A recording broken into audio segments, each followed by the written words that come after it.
अर्जुन ने अपने आप को श्री कृष्ण को समर्पित कर दिया था। अर्जुन होता हुआ भी नहीं था, इसलिए कि उसने जो कुछ किया अर्जुन के रूप में नहीं, श्री कृष्ण के सेवक के रूप में किया। सेवक की चिंता स्वामी की चिंता बन जाती है।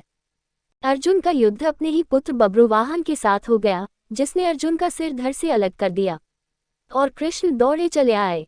उनके प्रिय सखा और भक्त के प्राण जो संकट में पड़ गए थे।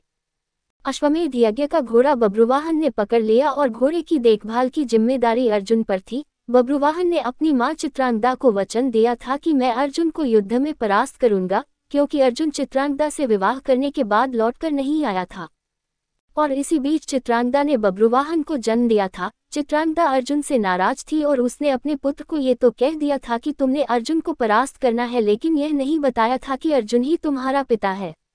और बब्रुवाहन मन में अर्जुन को परास्त करने का संकल्प लिए ही बड़ा हुआ। शस्त्र विद्या सीखी, कामाख्या देवी से दिव्य बाण भी प्राप्त किया अर्जुन के वध के लिए। और अब बब्रुवाहन ने अश्वमेध के अश्व को पकड़ लिया तो अर्जुन से युद्ध अश्वयंभावी हो गया। भीम को बब्रुवाहन ने मूर्छित कर दिया और फिर अर्जुन और बब्रुवाहन का भीषण संग्राम हुआ। अर्जुन को परास्त कर पाना जब असंभव लगा तो बब्रुवाहन ने कामाख्या देवी से प्राप्त हुए दिव्य बाण का उपयोग कर अर्जुन का सिर धड़ से अलग कर दिया। श्री कृष्ण को पता था कि क्या होने वाला है और जो कृष्ण को पता था वही हो गया। वे द्वारिका से भागे भागे चले आए। दाव को कह दिया, देर हो गई तो बहुत देर हो जाएगी, जा रहा हूँ। कुंती विलाप करने लगी, भाई विलाप करने लगे। अर्जुन पांडवों का बल था, आधार था, लेकिन जब अर्जुन ही न रहा तो जीने का क्या लाभ। माँ ने कहा, बेटा तुमने बीच मझधार में ये धोखा क्यों दिया।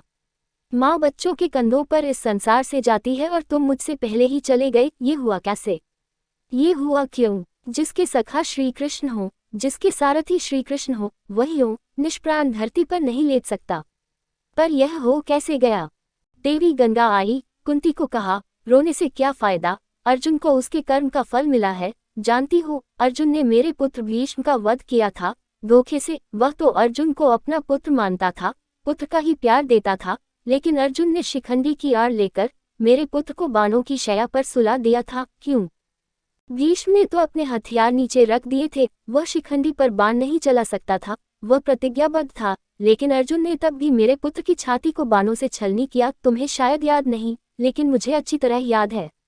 तब मैं भी बहुत रोई थी। अब अर्जुन का सिर धड़ से अलग है। बब्रुवाहन ने जिस बाण से अर्जुन का सिर धड़ से अलग किया है वह कामाख्या देवी माध्यम से मैंने ही दिया था। अर्जुन को परास्त कर पाना बब्रुवाहन के लिए कठिन था। आखिर उसने मेरे ही बाण का प्रयोग किया और मैंने अपना प्रतिशोध ले लिया। अब क्यों रोती हो कुंती। अर्जुन ने मेरे पुत्र का वध किया था और अब उसी के पुत्र ने उसका वध किया है। अब रोने से क्या लाभ। जैसा उसने किया वैसा ही पाया। मैंने अपना प्रतिशोध ले लिया। और प्रतिशोध शब्द भगवान श्री कृष्ण ने सुन लिया, हैरान हुए। अर्जुन का सिर धड़ से अलग था और गंगा मैया भीष्म की मां अर्जुन का सिर धड़ से अलग किए जाने को अपने प्रतिशोध की पूर्ति बता रही हैं। श्री कृष्ण सहन नहीं कर सके। एक नजर भर अर्जुन के शरीर को, बुआ कुंती को, पांडु पुत्रों को देखा, बब्रुवाहन और चित्रांगदा को भी देखा। कहा, गंगा मैया आप किससे प्रतिशोध की बात कर रही हैं। बुआ कुंती से, अर्जुन से, या फिर एक माँ से। माँ कभी माँ से प्रतिशोध नहीं ले सकती। माँ का हृदय एक समान होता है, अर्जुन की माँ का हो या भीष्म की माँ का। आपने किस माँ प्रतिशोध लिया है। गंगा ने कहा, वासुदेव। अर्जुन ने मेरे पुत्र का उस समय वध किया था जब वह निहत्था था। क्या यह उचित था। मैंने भी अर्जुन का वध करा दिया उसी के पुत्र से। क्या मैंने गलत किया। मेरा प्रतिशोध पूरा हुआ। यह एक माँ का प्रतिशोध है। श्री कृष्ण ने समझाया, अर्जुन ने जिस स्थिति में भीष्म का वध किया वह स्थिति भी तो पितामह ने ही अर्जुन को बताई थी, क्योंकि पितामह युद्ध में होते तो अर्जुन की जीत असंभव थी। और युद्ध से हटने का मार्ग स्वयं पितामह ने ही बताया था। लेकिन यहाँ तो स्थिति और है। अर्जुन ने तो बब्रुवाहन के प्रहारों को रोका ही है, स्वयं प्रहार तो नहीं किया, उसे काटा तो नहीं। और यदि अर्जुन ये चाहता तो क्या ऐसा हो नहीं सकता था। अर्जुन ने तो आपका मान बढ़ाया है। कामाख्या देवी द्वारा दिए गए आपके ही बाण का प्रतिशोध लेकर आपने पितामह का, अपने पुत्र का भी भला नहीं किया। गंगा दुविधा में पड़ गई। श्री कृष्ण के तर्कों का उसके पास जवाब नहीं था। पूछा, क्या करना चाहिए। जो होना था सो हो गया, आप ही मार्ग सुझाएं। श्री कृष्ण ने कहा, आपकी प्रतिज्ञा पूरी हो गई, उपाय तो किया ही जा सकता है। कोई रास्ता तो होता ही है। जो प्रतिज्ञा आपने की वह पूरी हो गई, जो प्रतिज्ञा पूरी हो गई तो अब उसे वापस भी लिया जा सकता है। यदि आप चाहें तो क्या नहीं हो सकता? कोई रास्ता तो निकाला ही जा सकता है।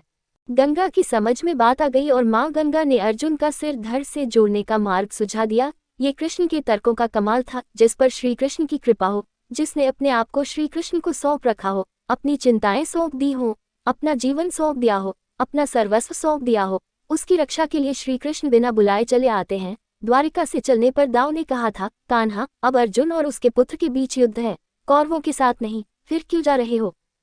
तो कृष्ण ने कहा था, दाऊ, अर्जुन को पता नहीं कि वह जिससे युद्ध कर रहा है वह उसका पुत्र है, इसलिए अनर्थ हो जाएगा और मैं अर्जुन को अकेला नहीं छोड़ सकता। भगवान और भक्त का नाता ही ऐसा है, दोनों में दूरी नहीं होती, और जब भक्त के प्राण संकट में हो तो भगवान चुप नहीं बैठ सकते। अर्जुन का सारा भाव हो और कृष्ण दूर रहें, ये हो ही नहीं सकता। याद रखें, जिसे श्री कृष्ण मारना चाहे कोई बचा नहीं सकता, और जिसे वह बचाना चाहे उसे कोई मार नहीं सकता। अर्जुन और श्री कृष्ण हैं ही एक, नर और नारायण।